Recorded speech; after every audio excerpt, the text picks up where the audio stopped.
Bom, gente, boa noite.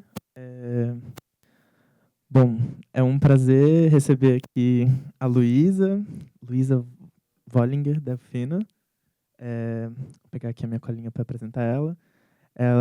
A Luísa é uma diretora de arte e é mestranda no programa de pós-graduação em Meios e Processos Audiovisuais aqui na ECA, na USP.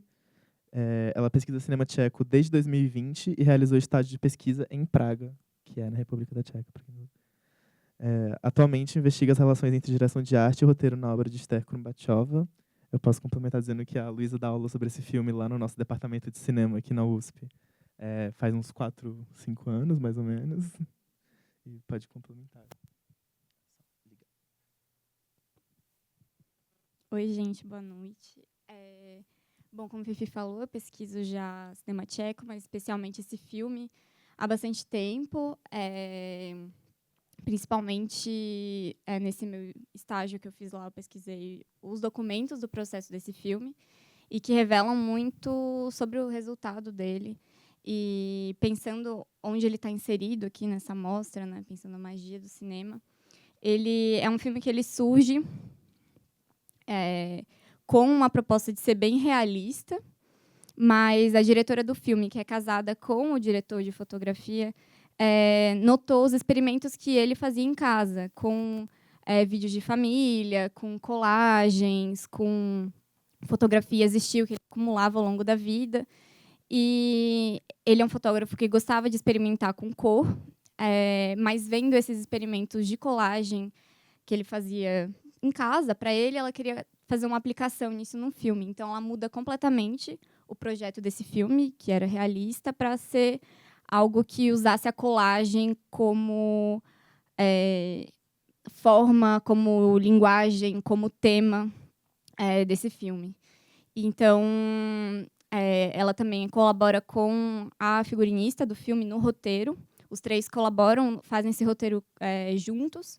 E é muito interessante, quando esse filme passou em Nova York nos anos 70 e a diretora foi para lá, a Vera, o Andy Warhol ficou muito surpreso do filme ter um roteiro, assim, porque ele é muito experimental, né? Mas dentro desse contexto de fazer um filme num cinema estatal, comunista, no bloco soviético, tudo precisava ser muito planejado antes, principalmente por questão, não só questão financeira, questão ideológica também, que é algo que a gente pode falar depois. Então, nos roteiros já prevêem todas essas cenas em que a cor do plano muda, em que tem algum efeito de imagem, porque tudo dependia de comprar um material que vinha do exterior. Então, tinha que prever. Então, eles preveem quantos metros cada cena vai ter, quantos metros de filme, né, vai ter cada cena. Plano a plano, é planejado. Claro que muitas coisas acabam sendo improvisadas, né? Exceto as falas. Foi o que eles definiram que seria... as falas seriam a coisa que não mudaria nada.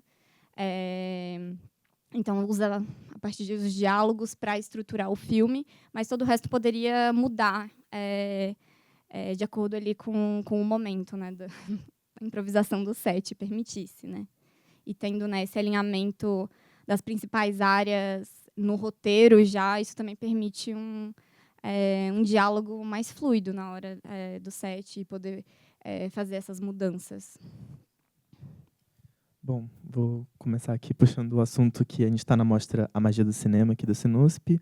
A ideia da mostra é explorar justamente o potencial do cinema como esse artifício mágico, esses truques que tem na história do cinema. A gente está exibindo A Viagem à Lua, que é um dos primeiros, do Georges Méliès, que ele brinca com essa ideia de truques, que um corte vai fazer uma pessoa sumir, que nesse filme tem bastante, né? É um filme que brinca bastante com montagem e...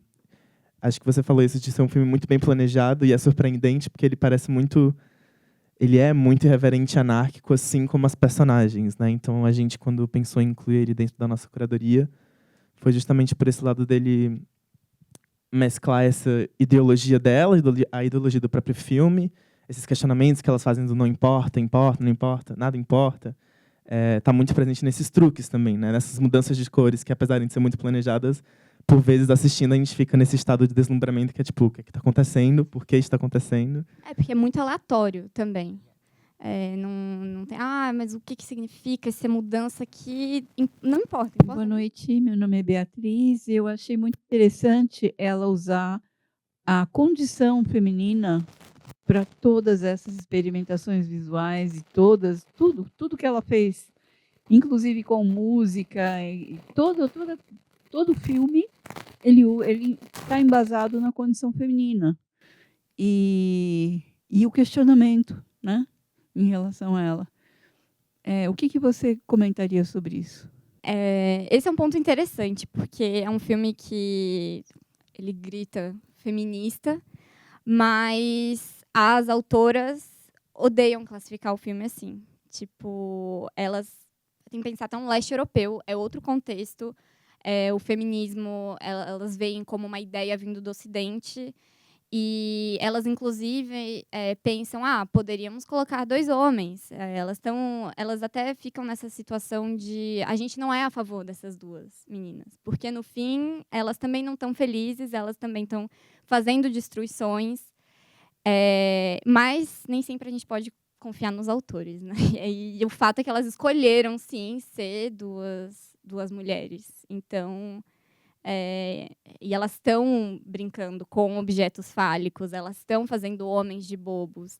Então, a intenção pode ser uma, mas o resultado da apreciação nossa fica nessa essa brincadeira entre se identificar com elas, mas também um pouco de repulsa sobre algumas coisas.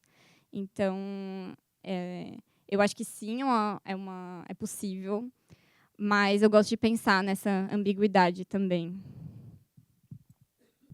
Boa noite. Para mim, esse filme tem muitos elementos dos anos 20. Ele se passa em uma época específica ou ele fica transicionando entre várias épocas? Eu não consegui identificar isso muito bem. E eu também queria entender qual a sua definição para depravação, que eles tratam tanto nesse filme.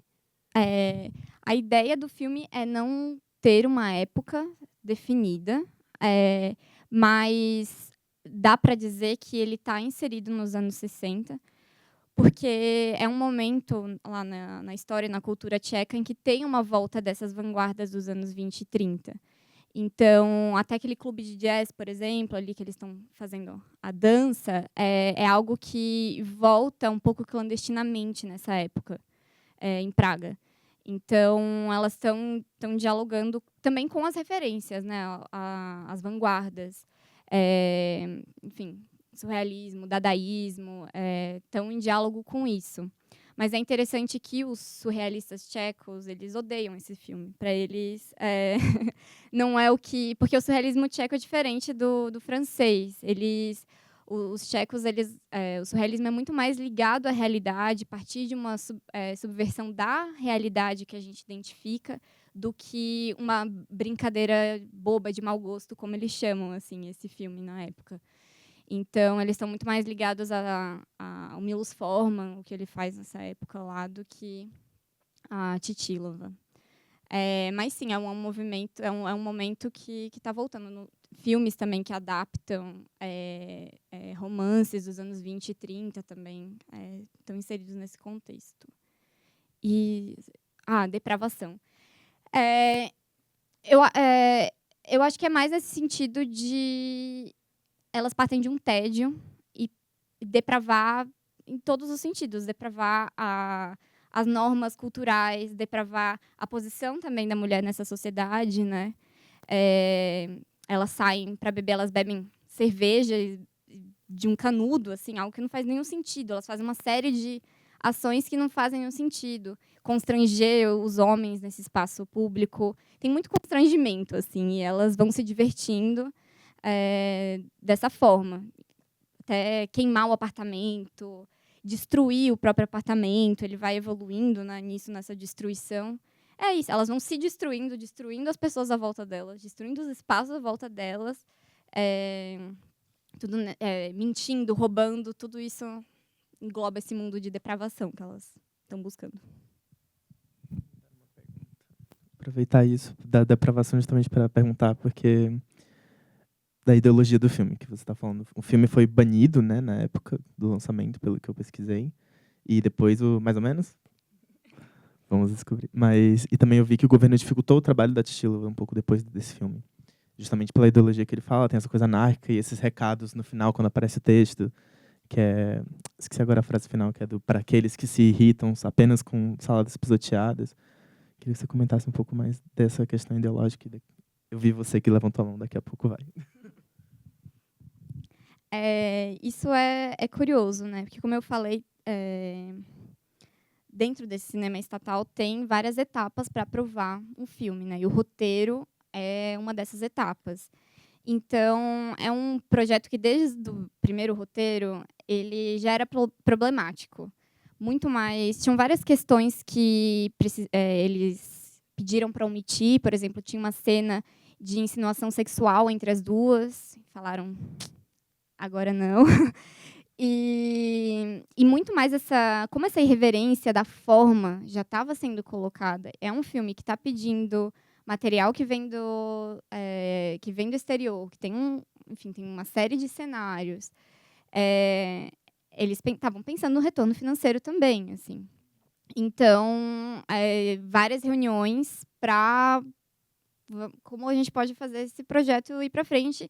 E meio que foram convencidos assim de que não, o resultado final do filme vai ser outro. Aprova aí, tá tudo bem. Então, foi se fazendo esse jogo. O filme, quando ele foi montado, o primeiro corte não é aprovado. Ele precisa passar por uma remontagem. Ele cortou muitos metros de filme. Mas também é difícil saber se isso é por razão ideológica ou artística. Porque quem decidiam essas coisas não era tipo uma pessoa superior lá. Era um comitê que é dentro dos próprios grupos que organizavam. E eles faziam comentários. E, assim, eu pessoalmente acredito que fez bem ao filme, que se o filme tivesse 3 horas, talvez fosse ser tão cansativo quanto um pouco do Rivette, que passou nessa mostra. Não teve ninguém lá falando para ele cortar. Mas, quando ele lançou, ele teve a projeção aprovada, depois demorou uns meses até poder ir para o cinema, e uns 5 meses depois, que já estava nos cinemas, internamente, porque para o exterior já tinha sido vendido, era algo bom para o governo mostrar, olha, nós, países comunistas, fazemos filmes irreverentes. Então, era muito importante. Antes do filme aprovar o lançamento no país, já tinha sido vendido para o exterior. Então, um tempo depois que foi lançado no país, com salas limitadas também, porque não é toda sala que esse filme poderia ter público, que houve uma grande campanha para banir esse filme. Esse e um outro que a Esther, que roteirizou esse, também tinha feito, que é a Festa dos Convidados. E teve uma grande campanha para banir esses 2 filmes, mas que eles tiveram uma circulação limitada. Tipo, limitada a cineclubes, depois desse momento, e cineclubes específicos. Então, ele não foi completamente assim banido, era possível. Isso até criou uma certa publicidade para ele, né? Ele não podia fazer publicidade no jornal sobre esses filmes, não podia divulgar, mas na boca do povo. Acho que era isso. Boa noite. Acho que eu tenho 2 questões. Uma primeira tem mais relação com o contexto do filme, ou o contexto do filme em relação ao próprio cinema tcheco, assim, porque eu, pelo menos, não tenho nenhuma referência. Então, às vezes eu ficava tentando pensar, esse filme é uma continuidade de alguma tradição, ou ele se contrapõe mais a uma condição. Então, e uma vez que ele é patrocinado pelo Estado e tem todo esse, de certa forma, um controle sobre ele, como ele se contrapõe dentro do cenário tcheco, ou do cinema tcheco, no geral. E eu acho que uma segunda pergunta tem relação mais com a temática do filme, essa coisa do depravado, de uma coisa quase nihilista, mas, ao mesmo tempo, tem, acho que, uma única cena em que você tem uma coisa mais praedisítica, tanto em relação à música, quanto à negação que o outro personagem faz em relação a elas. Então, quando a gente tem aquele trabalhador no campo, é o único que ignora as duas e não, entre aspas, não cai na magia ou no que elas têm. Então, de certa forma, o filme, no final tem uma pequena mensagem que o trabalho leva a alguma coisa, apesar de em outros momentos ele dizer que não, mas é o único que, de certa forma, sinceramente, nega as duas. Então, de certa forma, resiste a esse niilismo. E a mesma coisa acontece com os trabalhadores que eu acho que estavam nas bicicletas e talvez estavam indo para o trabalho. Então, de certa forma, aqueles que de fato trabalham conseguem fugir desse niilismo e conseguem ter um sentido da vida. E aí eu não sei, porque eu acho que uma vez que uma grande parte do filme tem muito mais a ver com a depravação, a gente acaba esquecendo essas cenas, mas elas, de certa forma, dão o tom da coisa, assim, e talvez por isso passaram, por isso que tiveram que ficar. Não sei se você poderia comentar, por favor. Sobre o contexto do filme, ele está inserido nesse momento da nova onda do cinema tcheco, que é esse momento dos anos 60, que uma nova geração de cineastas vem para um pouco se opor ao que seria o realismo socialista, trazendo... Eles começam com uma tradição muito mais ligada ao documentário, então, trazendo histórias reais, coisas sem tanto roteiro, para depois, na metade dos anos 60, experimentar mais com a forma e brincar mais com as vanguardas. Só que esse filme, mesmo em relação a esses outros, mesmo em relação à filmografia dessa diretora, ele é muito único. Ele realmente é fora da curva, ele não tinha como existir em outro momento, com outro governo, com outras pessoas, porque é um trabalho muito colaborativo também. Então, como ele se insere nesse período, é pelo contexto cultural em que essas pessoas estão inseridas e pela vontade de fazer esse filme, por mais difícil que tenha sido. E sobre o tema, é interessante, assim, porque é uma moral, mas é ambígua, porque por mais que os trabalhadores, né, eles são os únicos que ignoram elas, os únicos que talvez poderiam encontrar um sentido da vida, no final elas tentam imitar esses trabalhadores e no fim elas perguntam, qual que é o sentido? Se ferram igual, cai o lustre e elas explodem igual uma bomba. Então, fica instável também. Não tem como... Você pode ser contra tudo e você vai se dar mal. Você pode fazer tudo como tem que ser feito dentro dessa moral, mas também você vai se dar mal igual. Então, é por isso que eu digo que ele é a favor, mas também ele pode ser contra elas, né? Então, se a gente contra elas, nós somos os hipócritas que se preocupam só com saladas pisoteadas. Mas se a gente é a favor delas, elas também não são exatamente boas, assim, e elas não estão felizes no fim, e elas não encontram mais nem sentido nesse jogo. Então, é muito difícil definir qual que é a moral. E isso é algo que incomoda muito no filme, e é por isso que também tem essa campanha contra ele, porque é um filme que, se no realismo socialista a gente tem que ter uma moral e uma ideologia definida, e que o roteiro vai definir isso, e que não tem como contestar a palavra, a partir do momento que eu faço um filme em que não dá para saber qual que é a moral exata, isso gera um certo problema, né? Bem, oi. Eu acho que eu vou devanear um pouco aqui, então perdão, mas é muita coisa para falar sobre esse filme. Eu acho ele surreal de incrível, adoro ele. E quando eu vi ele pela primeira vez, eu tive essa perspectiva que ele era um filme feminista, de início. Até foi vendido como isso para mim. E eu acho muito interessante tu citar que é algo que incomoda os criadores em geral, isso. E até pensar em um filme desse, só que com protagonistas homens, para mim não faz sentido algum. Eu acho muito interessante o que ele citou aqui também, porque eu acho que o filme usa de muitos símbolos diferentes e eu acho que de início parece que ele quer contrapor a ideia das indústrias e das máquinas com a natureza. De início parece que elas são muito conectadas com essas coisas, com as plantas, com as flores, até como se elas fossem parte disso. Elas têm uma beleza que é surreal e o filme mostra de uma forma muito única isso. E para mim existe uma ambiguidade também em como ele mostra elas. Ele está mostrando a partir da visão delas ou não. Existem muitas brincadeiras visuais aqui também, e eu acho interessante também isso de estava no roteiro se aqui ia ficar com a cor diferente. E é foda porque tu diz, às vezes isso não tem sentido algum, tava aqui só para ser experimental, mas se tava no roteiro, será que existiu algum motivo daquilo mudar de cor? eu acho que a parte experimental que mais me cativa é quando elas começam a se cortar, e daí é como se elas estivessem brincando com o filme em si. E isso da anarquia no filme é algo que também deixa muito ambíguo. Eu sinto que a depravação delas aqui, pelo menos na minha visão, é mais do consumo. Elas começam a consumir mais e mais e mais, até ser mais necessário e serem tão ruins quanto os outros. E é interessante também como, tipo, as outras pessoas aqui são tratadas de uma forma...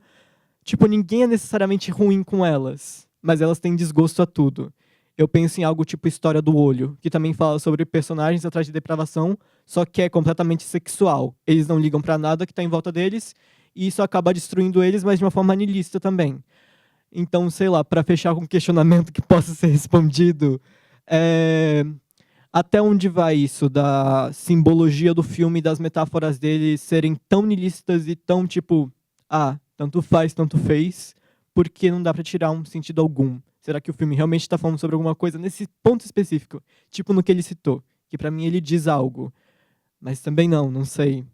E até onde vai o julgamento dos criadores sobre essas personagens? Que pra mim dá pra julgar bastante, porque pra mim fica bem claro que elas são tão ruins quanto por causa que elas consomem tanto quanto. Não sei se fez sentido. Tá, peraí, muita coisa. Eu vou então fazer dessa forma livre, assim. Elas são belas, mas elas agem bem desgostosamente. Tipo, não sei se foi uma palavra mais adequada, mas elas não se comportam como belas mocinhas, como jovens atraentes. Então, cria aí uma tensão. Sobre os símbolos, não só símbolos na natureza, mas também símbolos relacionados ao feminino, de certa forma, né? As flores, a borboleta, né? Que tem essa relação com o sexual, aquele momento que é meio Jardim do Éden, que elas estão com aquela árvore com maçãs, mas elas pegam um pêssego, no fim das contas, o que é muito curioso também. As maçãs, esse motivo vai retornando, mas ele vai tendo variações que aí começam a tensionar. As maçãs verdes, por exemplo, vira só mais uma questão cromática, do que muito mais sobre composição. E é muito curioso, porque nessa época que estava fazendo o filme, não tinham mais maçãs verdes na Tchecoslováquia, e a diretora de arte foi até a Áustria para pegar maçãs verdes, porque era importante a questão da cor. Então,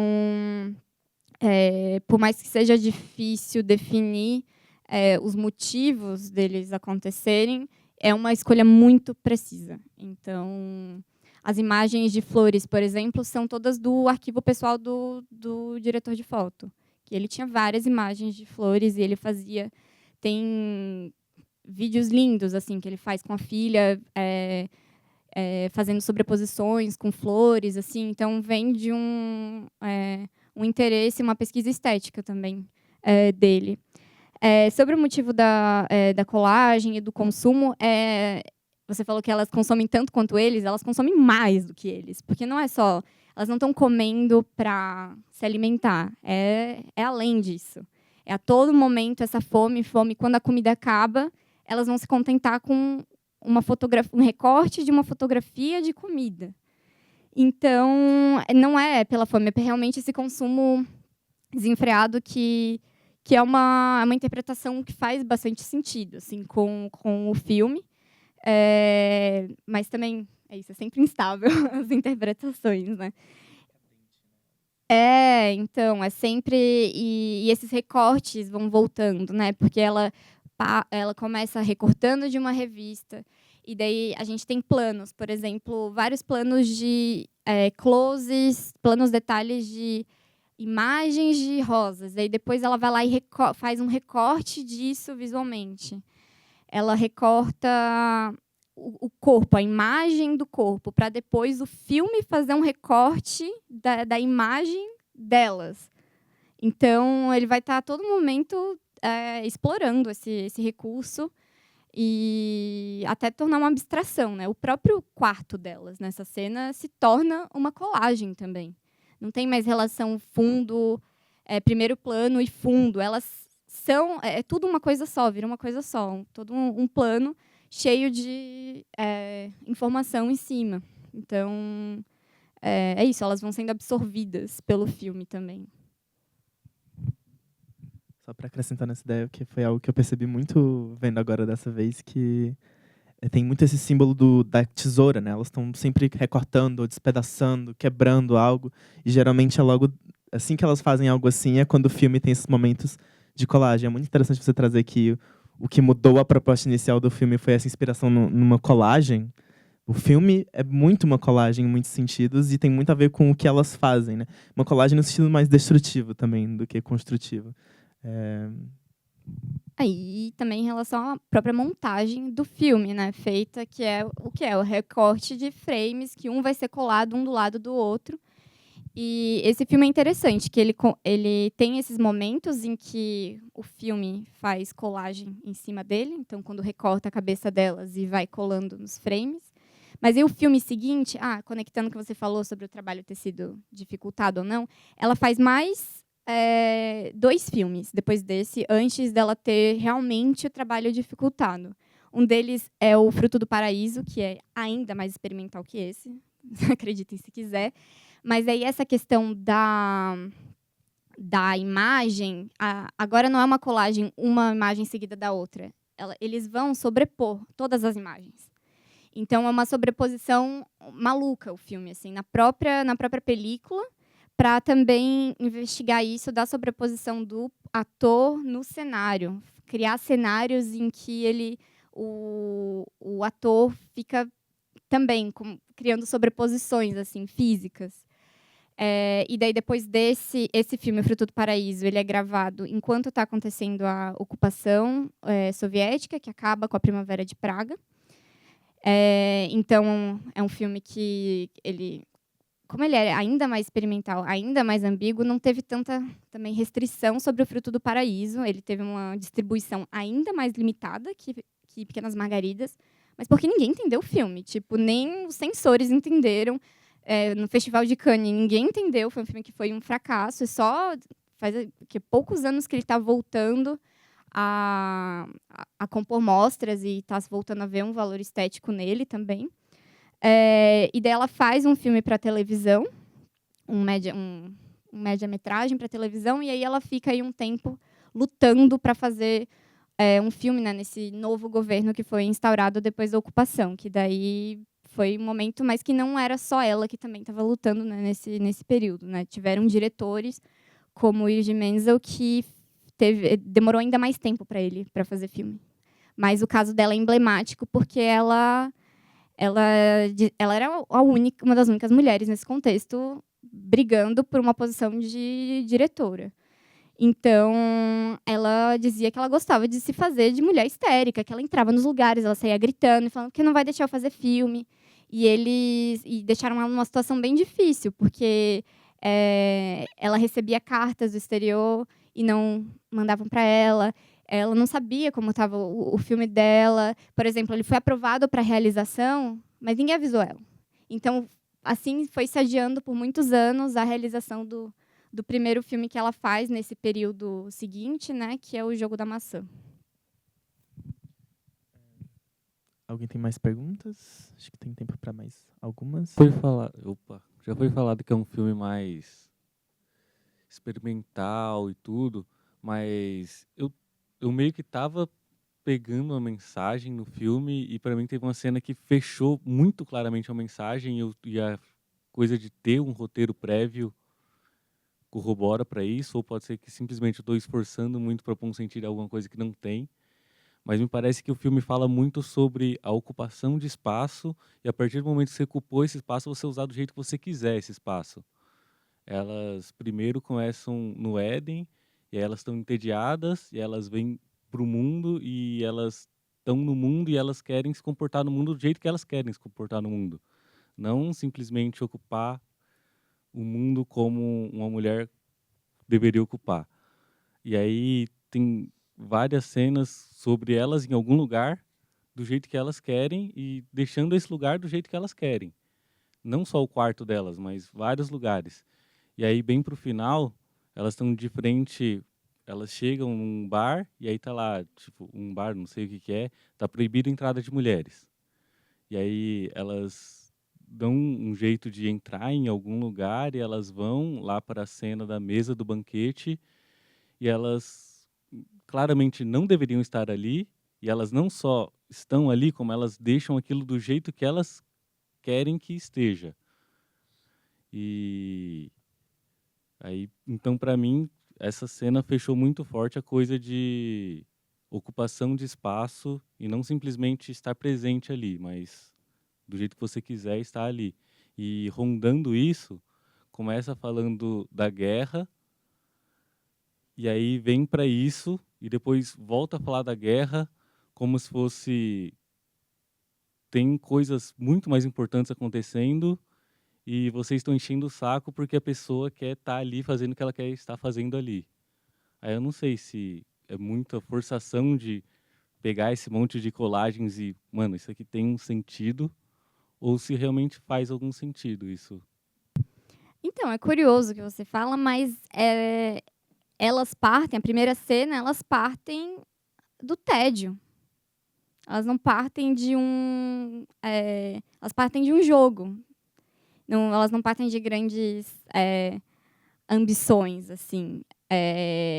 E é engraçado, né, que ali no começo elas falam... uma delas fala, eu sou uma virgem. Só que a palavra pana também significa boneca. E elas também vão agindo que nem bonecas. É isso a tradução é uma coisa sempre muito difícil, porque é um jogo que tá... É um filme que está brincando sempre, né, com essa língua. Então, e daí é isso, a guerra vem para complicar, porque se no final ele está falando, vocês estão se preocupando com saladas pisoteadas, mas tem a guerra, no começo elas estão brincando, ele falando, estamos entediadas, vamos ser depravadas, mas também está com essa colagem com as imagens da guerra, né? Então, é possível, tipo assim, não é um filme que as interpretações fecham, mas são sempre possíveis, né? Então, deixa eu ver o que mais você falou. E sobre o banquete, né? Parece assim um banquete que vai ocorrer para uma grande elite, talvez, uma grande elite ali do governo, e elas vão para destruir isso também. Mas é isso, novamente, elas tentam, vamos deixar então tudo bem, e não tá tudo, tipo, não faz diferença, né? Então, é possível, mas eu acho que ainda é instável, assim. Não sei se eu te convenci.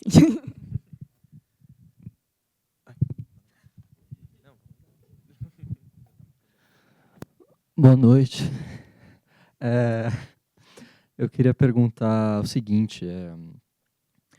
Bom, o filme, apesar dele ter uma coisa um pouco aleatória e uma excentricidade nas suas escolhas, assim, ele tem uma estrutura relativamente evidente, né? Começa com a questão delas escolherem começar a brincar com a vida desses vários homens, assim, principalmente em cenas externas. Tem um período que começa a ficar mais dentro do quarto, até que elas vão exagerando esses elementos de consumo, e até que isso vira uma apoteose. Tem a transição para a cena do campo, né, que elas veem o trabalhador. Tem aquele momento que é em relação ao trabalho, que elas se perguntam se elas existem ou não. E tem o terceiro momento que envolve toda aquela coisa do elevador, das salas, até elas chegarem ao banquete, né? Tem toda essa estrutura. E eu gostaria de saber o que você descobriu em relação a de onde veio essa estrutura e quais são as razões dela. Então, se imagina normalmente que, provavelmente num filme convencional, houve um argumento literário de que as coisas iam acontecer dessa forma, por uma questão de signos narrativos, de ideias de cenas, etc. E daí chegou-se depois da direção de arte, a fotografia, e poucas coisas foram pensadas em relação a mudar isso. Mas imagino que não tenha sido exatamente o caso, até porque a história foi mudada com a intervenção dos experimentos do diretor de foto, foi escrito em colaboração com o diretor de arte, etc. E eu queria perguntar, então, como é que foi esse processo de... o que você descobriu, que você sabe sobre esse processo de vir da ideia inicial da Chytilova, passar por essas intermediações e chegar nessa estrutura? Por que eu estou perguntando isso? Para saber, agora a gente colocou a cena delas se perguntando se elas existem em relação ao trabalho. Isso é porque a Vera Titilova queria colocar essa questão na história e na encenação, ou porque a diretora de arte achava que seria interessante a gente trabalhar com essas cores, com o signo da água, com o signo dos cadeados, nesse momento depois desse, sabe? Esse tipo de coisa, sabe? Tipo, de onde vieram algumas dessas decisões, assim, o que você puder comentar sobre isso, que por curiosidade. Sobre estrutura, de como está no filme realizado, aí é um pouco diferente de como estava na versão mais final do roteiro. Porque na versão mais final do roteiro tem mais cenas nesse espaço que elas chamam de piscina, né? Que não é bem uma piscina, esse deck, onde elas pegam sol. Então, existem mais cenas, mais diálogos, tem até, elas insinuam prostituição nesse espaço também. E essa cena, por exemplo, se elas existem, a cenografia e onde ocorre esse banho, isso não está roteirizado. Então, e numa primeira versão do roteiro não tinha nem esse questionamento. Então, esse trio, eu diria que ele se divide dessa forma. A diretora de arte vem para questionar a filosofia do filme, que ela já era uma grande escritora, enfim, já trabalhava com diretores dessa forma. Então, o filme antes era muito realista, como eu falei. Era a relação de duas jovens universitárias que faziam brincadeiras no seu tempo livre e tinha, enfim, era uma insinuação assim, meio prostituição, mas não era tão explícita, e elas ficavam fazendo essas brincadeiras, só que era tudo de uma forma mais realista. Tinha um terceiro personagem que formava ali um trio, que era um homem, mas que, quando a diretora de arte vem, ela vem para questionar, não, mas qual que é o tema mesmo do filme? Então, elas começam a desenvolver isso, e as preocupações morais é algo muito da Titilova. É a coisa que mais está presente na filmografia dela de uma forma extensa, é uma preocupação moral assim da diretora. Aí a diretora de arte vem para reforçar esses motivos visuais também, reforçar como que a gente pode marcar a história até a filosofia do filme por meio da visualidade. Então, vai trabalhar isso, e fortemente com o diretor de foto, né? Que até nos créditos do filme tem ali o crédito que talvez a gente pode traduzir melhor como direção de arte, que eles chamam de colaboração artística, está ali para a Esther Krumbatiova e para o diretor de foto. Os dois dividem esse crédito, porque realmente não teria como pensar separado, né? A gente está falando de um diretor de foto que vai fazer experimentos com cor, mas tem que ter uma certa unidade estética com os outros elementos, né? Então, eles dividem esse crédito de direção de arte também, o que é interessante. E daí, da parte dele, é algo que ele já fazia em outros filmes, né? Como Um Dia, um Gato, que ele faz que é o experimento, ele conhece os materiais, ele é pintor também, ele é artista visual, que é o experimento com a cor. Então, na película mesmo. Então, eles vão trabalhando juntos, eles colaboram os dois em muitos filmes, mais filmes do que as duas. Assim, eles fazem 9 filmes juntos, e todos dessa forma muito próxima sobre o que é a cor do filme, né? A Krumbatiova, para além de roteiros formais para o filme, ela fazia roteiros de cor também, de escrever cada cena do filme em termos cromáticos só. E daí resolvia junto fazer essa resolução com a direção de foto.